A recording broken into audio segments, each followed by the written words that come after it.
नमस्कार, स्वागत है आपका आपके सितारे में और मैं हूं आपके साथ प्राची पाराशर। आज आचार्य जी बताएंगी कि कैसे एक मोर पंख को घर में रखने से होगी आपके यहाँ बरकत और साथ ही आपका भाग्य होगा, भय होगा दूर।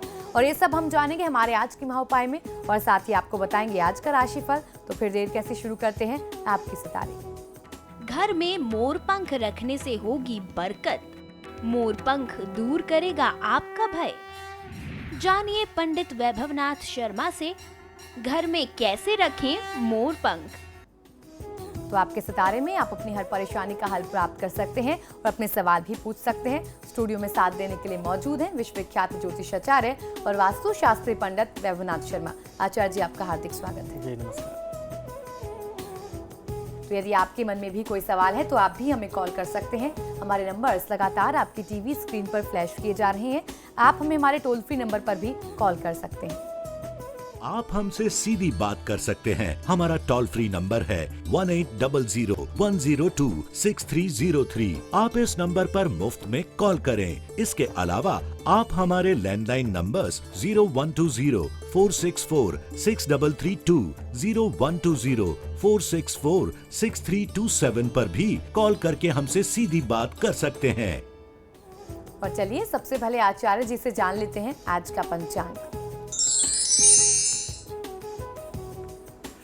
जी बिल्कुल, आज का पंचांग इस प्रकार है। विक्रम संवत 2072 मास चल रहा है आषाढ़ का और आषाढ़ मास के कृष्ण पक्ष की आज षष्ठी तिथि है। मंगलवार का दिन है। नक्षत्र है पूर्वा भाद्रपद।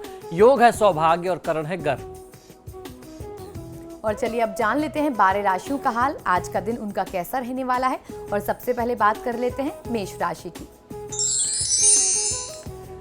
मेष राशि वाले जातक लोगों के लिए आज की दिनचर्या में आपके अंदर भावुकता का भाव बहुत अधिक बना रहने वाला है। ऐसे में भावनाओं के आवेग में आकर के आप गलत निर्णय भी कर सकते हैं। तो आज आपको अपने निर्णयों में कोई जल्दीबाजी नहीं रखनी है और बहुत ही सूझबूझ से आपको काम करना है। बहुत ज्यादा भावनात्मक होकर के, भावुक होकर के कोई बड़े निर्णय आज आप मत करिएगा। आज के दिन को शुभ बनाने के लिए ओम शिवाय नमः मंत्र का 108 बार जाप कर लेना आपके लिए सर्वोत्तम होगा। क्रोध करने से आज आपको बचना चाहिए। और चलिए अब जान लेते हैं वृषभ राशि वाले आज क्या उपाय करें। वृषभ राशि वाले जातक लोगों के लिए व्यावसायिक कार्यक्रमों में जल्दी बदलाव करना आप चाहते हैं। आपका विचार, आज आपका व्यवहार कुछ ऐसा होगा, आज आपका एटीट्यूड ऐसा होगा कि आप कुछ अपने निर्णय जल्दी बदलाव करेंगे, लेकिन ये आपके लिए कार्यक्षेत्र के लिहाज से बिल्कुल भी उचित नहीं होगा।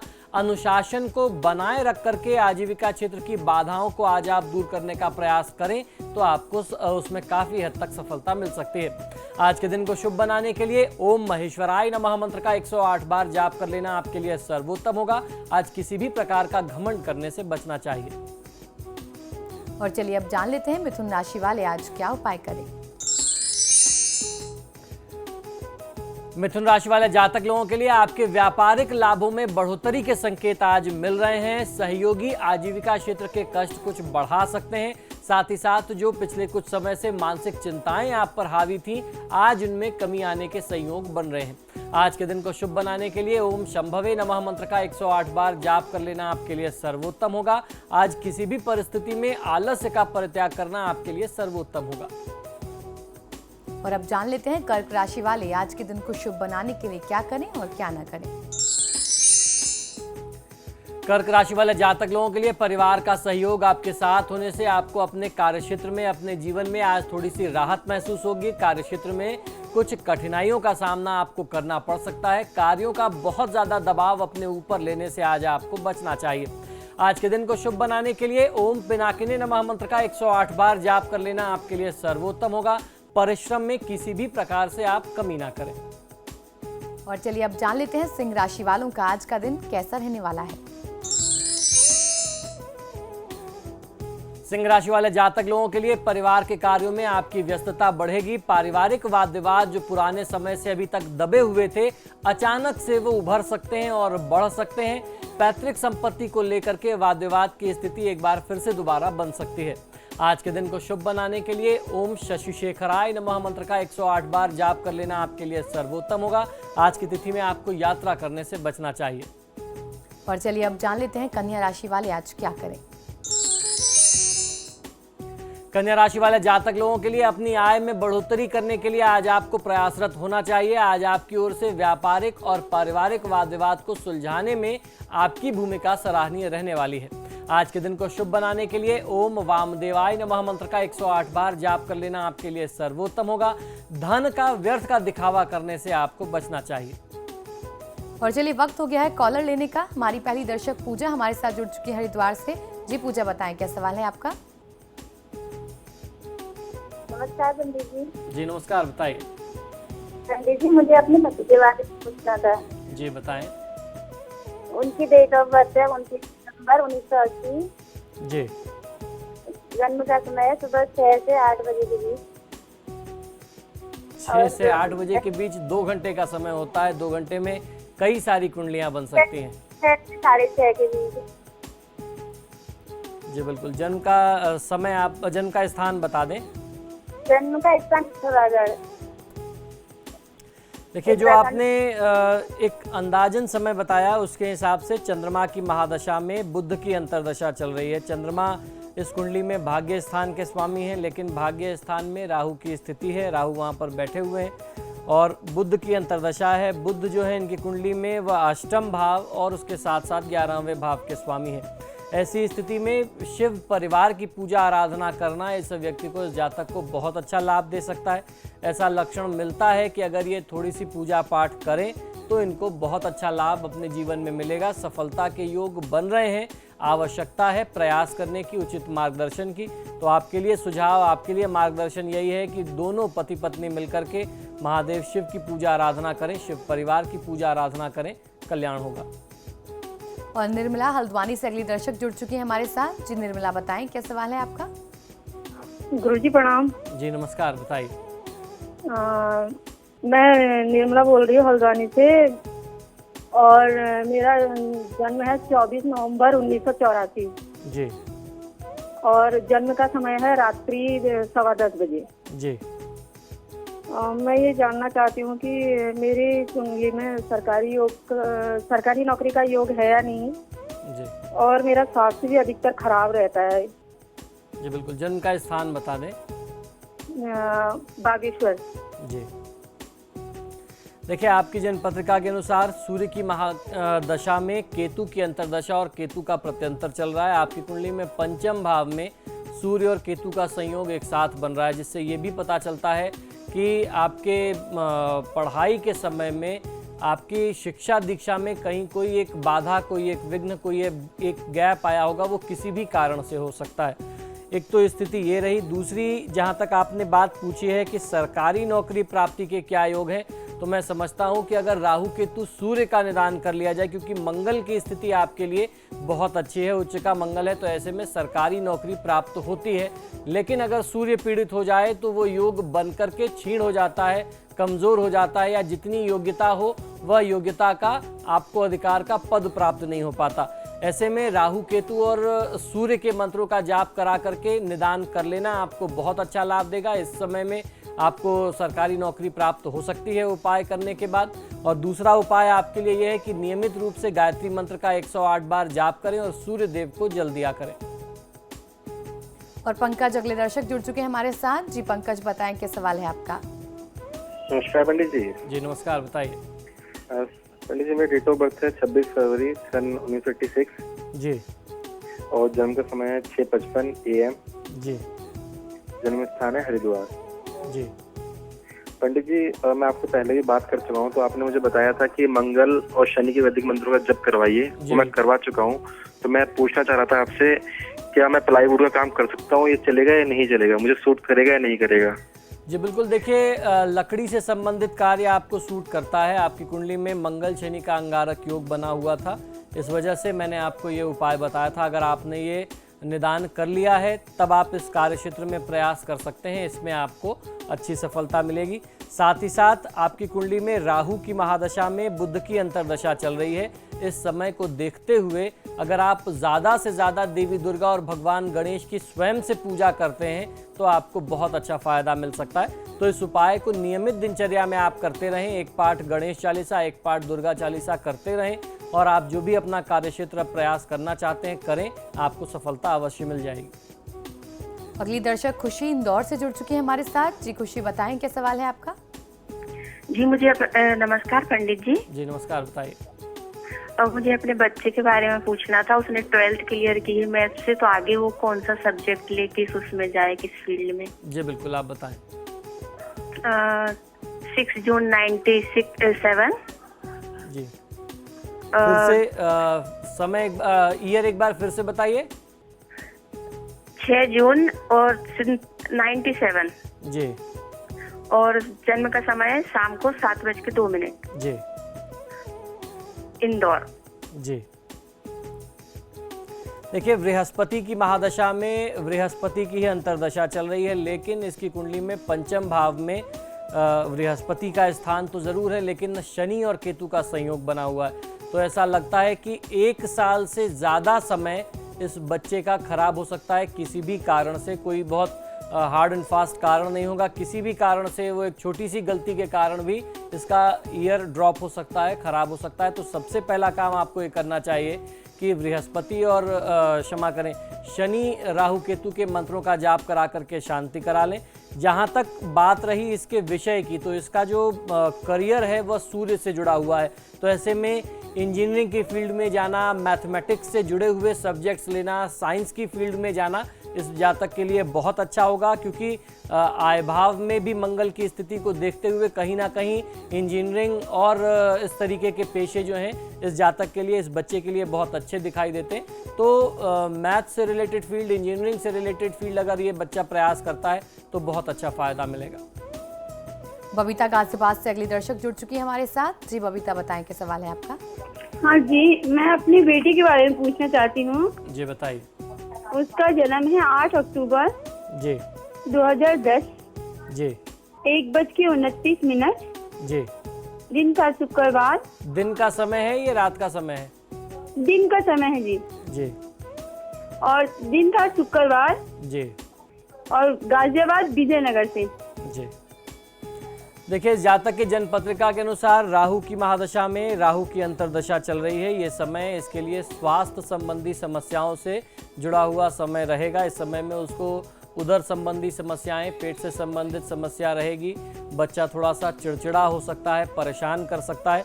तो ऐसे में आपको प्रयास ये करना चाहिए कि एक इसको जो है 7 रत्ती का लाजवर्त काले धागे में इसको कमर में आपको धारण करा देना चाहिए। इससे ये सुरक्षित रहेगी, क्योंकि इसको कहीं चोट चपेट एक्सीडेंट ना लग जाए, इसकी संभावना इस बच्चे के लिए ज़्यादा बनती है।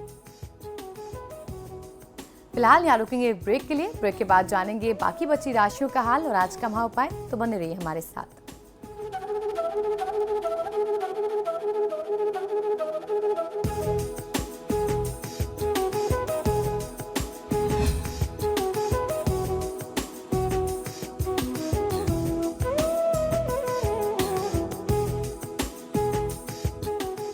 ब्रेक के बाद आपका स्वागत है। चलिए अब जान लेते हैं बाकी बची राशियों का हाल और बात कर लेते हैं तुला राशि की।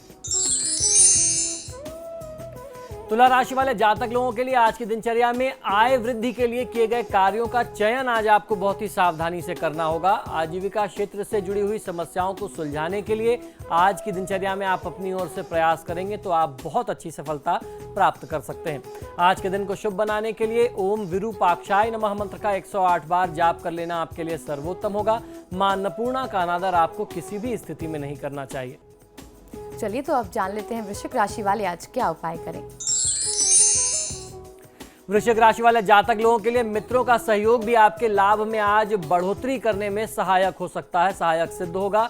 आजीविका से जुड़े हुए कार्यों के लिए आज आपको कुछ यात्राएं भी करनी पड़ सकती हैं। इस यात्रा में आपको बहुत अच्छा लाभ मिले, ऐसे संकेत आपके लिए बनते हैं। आज के दिन को शुभ बनाने के लिए ओम कपर्दिने नमः मंत्र का 108 बार जाप कर लेना आपके लिए सर्वोत्तम होगा। यह समय निवेश के लिहाज से बहुत अच्छा नहीं है, तो निवेश करने से बचना चाहिए। और अब जान लेते हैं धनु राशि वालों का आज का दिन कैसा रहने वाला है। धनु राशि वाले जातक लोगों को आज की दिनचर्या में आत्मविश्वास के भाव को बनाए रख पाना अपने अंदर आज आपके लिए बहुत आसान, बहुत सरल नहीं होगा। विपरीत परिस्थितियों में उत्साह से काम करते रहने से आपके बाधाओं में कमी आएगी, ऐसे आपके लिए आज संकेत मिलते हैं। तो अपने आत्मविश्वास में कमी किसी भी स्थिति में मत होने दीजिए। आज के दिन को शुभ बनाने के लिए ओम नील लोहिताय नमः मंत्र का 108 बार जाप कर लेना आपके लिए सर्वोत्तम होगा। आज जब आप वाहन का प्रयोग करते हैं तो बहुत तेज गति में वाहन का प्रयोग ना करें। अब जान लेते हैं मकर राशि वाले जातकों के सितारे आज क्या कह रहे हैं। मकर राशि वाले जातक लोगों के लिए दाम्पत्य जीवन की सुख शांति के पक्ष से आज का ये समय आपके लिए अनुकूल बना रहने वाला है। परिवार का आपको बहुत अच्छा सहयोग आपके कार्य क्षेत्र में मिलेगा। आज के दिन को शुभ बनाने के लिए ओम शंकराय नमः मंत्र का 108 बार जाप कर लेना आपके लिए सर्वोत्तम होगा। किसी भी व्यक्ति को धन उधार देने से बचना चाहिए।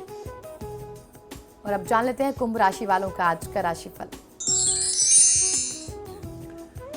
कुंभ राशि वाले जातक लोगों के लिए स्थानांतरण और कार्यक्षेत्र में बदलाव कर पाना आज आपके लिए सरल होगा। पहले से आप बहुत दिन से विचार बना रहे थे, उतना आसान नहीं था, लेकिन आज आप अगर अपने ट्रांसफर के लिए, अगर स्थान परिवर्तन के लिए प्रयास करेंगे तो आज आपको कुछ सफलता मिल सकती है।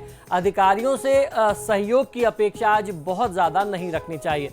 आज के दिन को शुभ बनाने के लिए ओम शूलपाणये नमः मंत्र का 108 बार जाप कर लेना आपके लिए सर्वोत्तम होगा। स्वास्थ्य संबंधी समस्याओं को आप अनदेखी ना करें। और अब जान लेते हैं मीन राशि वाले आज अपने दिन को शुभ बनाने के लिए क्या करें और क्या ना करें। मीन राशि वाले जातक लोगों के लिए परिवार के बढ़ते क्लेश आपकी परेशानियों में बढ़ोतरी करेंगे, वृद्धि करेंगे, ऐसे लक्षण बनते हैं। संचय में कमी भी आपकी दिक्कतों को बढ़ा सकती है। तो आज की दिनचर्या में कुछ आर्थिक स्थितियां तनावपूर्ण हो सकती हैं। अपने आर्थिक पक्ष का ध्यान रखते हुए अपनी नीति को आपको निर्धारित करना चाहिए। आज के दिन को शुभ बनाने के लिए ओम खटवांगिनी नमः मंत्र का 108 बार जाप कर लेना आपके लिए सर्वोत्तम होगा।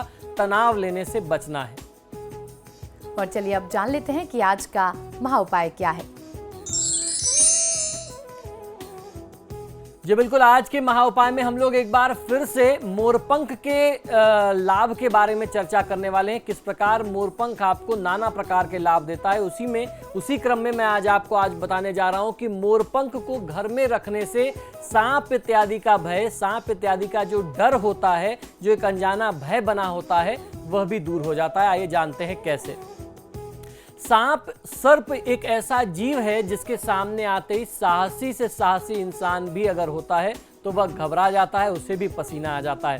सांप का विष पल भर में ही किसी भी व्यक्ति की जीवन लीला को समाप्त कर देता है। इनके आने या जाने पर प्रतिबंध लगा पाना किसी के लिए भी बहुत मुश्किल होता है, बहुत आसान नहीं होता। आप अपने घरों में सांप का प्रवेश रोक नहीं सकते क्योंकि आपको मालूम नहीं है ये कब, कहां से, कैसे आपके घरों में आ जाएंगे।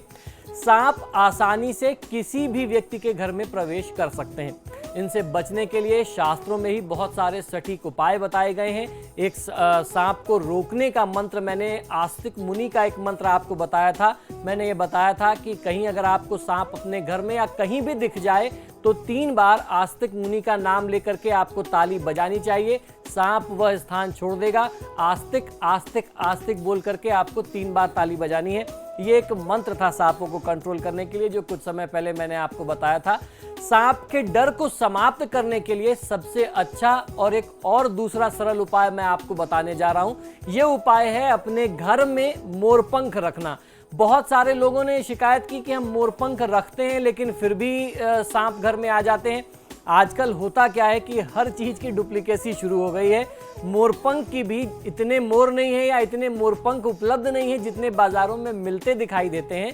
मोरपंख की भी आजकल एकदम हुबहू डुप्लीकेसी प्लास्टिक की आती है। उसको लेने से बचना है। अगर आप असली प्राकृतिक मोरपंख लेकर के आते हैं और उसको अपने घर में रखते हैं तो मोरपंख घर में रखने से सांप इत्यादि का भय सदैव के लिए समाप्त हो जाता है। मोरपंख घर में ऐसे स्थान पर रखना चाहिए जहां से आसानी से किसी भी व्यक्ति की दृष्टि उस पर पड़ सके, आसानी से वह दिखाई दे। मोरपंख की सुंदरता आपके घर की सजावट को बढ़ाने का भी काम करेगी और इससे आपके घर में सांप नहीं आएंगे। अगर किसी भी व्यक्ति की दृष्टि उस पर पड़ती है, कोई व्यक्ति, कोई अतिथि, कोई आगंतुक आपके घर में आता है, उसकी मंशा यदि खराब है, उसके साथ अगर कोई नकारात्मक ऊर्जा आ रही है, तो भी मोरपंख पर उसकी दृष्टि पड़ते ही उसकी सारी नकारात्मकता समाप्त हो जाएगी। मोरपंख के इसी सकारात्मक, इसी पॉजिटिव गुण को देखते हुए भगवान श्री कृष्ण ने मोरपंख की कलगी को, मोरपंख को अपने मस्तक पर धारण किया था, क्योंकि वह पूरी तरीके से शुभ ऊर्जा से चार्ज है, शुभ ऊर्जा से परिपूर्ण है। मोरपंख सांपों को हमारे घर से दूर रखने में बहुत कारगर सिद्ध होता है। इसके अतिरिक्त शास्त्रों में इसके कई अन्य महत्व भी बताए गए हैं। मोरपंख का संबंध भगवान श्री कृष्ण से भी इसी कारण से जुड़ा हुआ है, क्योंकि आपको मैंने बताया कि इसकी जो ऊर्जा है वो बहुत ही शुभ है। ये पूरी तरीके से शुभ और पवित्र माना जाता है। भगवान श्री कृष्ण से जुड़े हुए किसी भी चित्र या मूर्ति में आपने देखा होगा कि उनके मस्तिष्क पर मोरपंख सदैव लगा रहता है, सुशोभित होता है।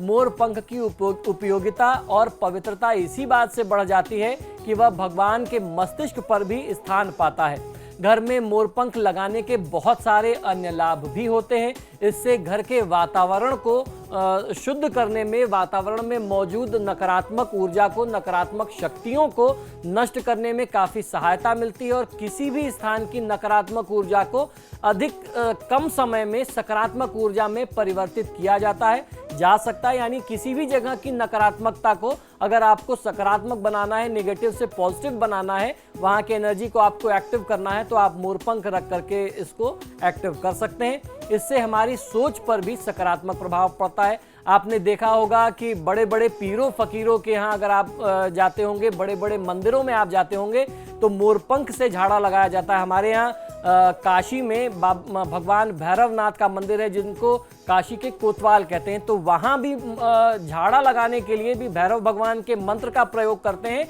लेकिन जो डंडी प्रयोग में लेते हैं वह मोरपंख की ही डंडी होती है, उससे झाड़ा लगाया जाता है। तो उससे क्या होता है कि हमारे शरीर में व्याप्त जो नकारात्मकता होती है, जो निगेटिविटी होती है, वो दूर हो जाती है। तो ये उपयोगिता, ये प्रयोग, ये सार्थकता है मोरपंख की। सांप और मोरपंख जो है वो आपस में बड़ा विरोधाभास की स्थिति है। सांप मोरपंख से बहुत ज्यादा डरते हैं क्योंकि मोर ही इसे मार करके खा जाता है। अतः सांप उस क्षेत्र में जा ही नहीं सकता जहां पर मोरपंख पड़ा हो या जहां पर मोरपंख दिखाई देता हो। तो इस कारण से अगर आप अपने घर में मोरपंख रखेंगे तो निश्चित तौर पर आपको सांपों से अगर कोई परेशानी है, अगर आपके घर में कोई कष्ट ऐसा रहता है, तो आपको उससे मुक्ति मिल जाएगी। तो ये था आज का महाउपाय। बहुत बहुत शुक्रिया आचार्य जी। जी धन्यवाद। फिलहाल आपके सितारे में इतना ही। देखते रहिए समाचार प्लस।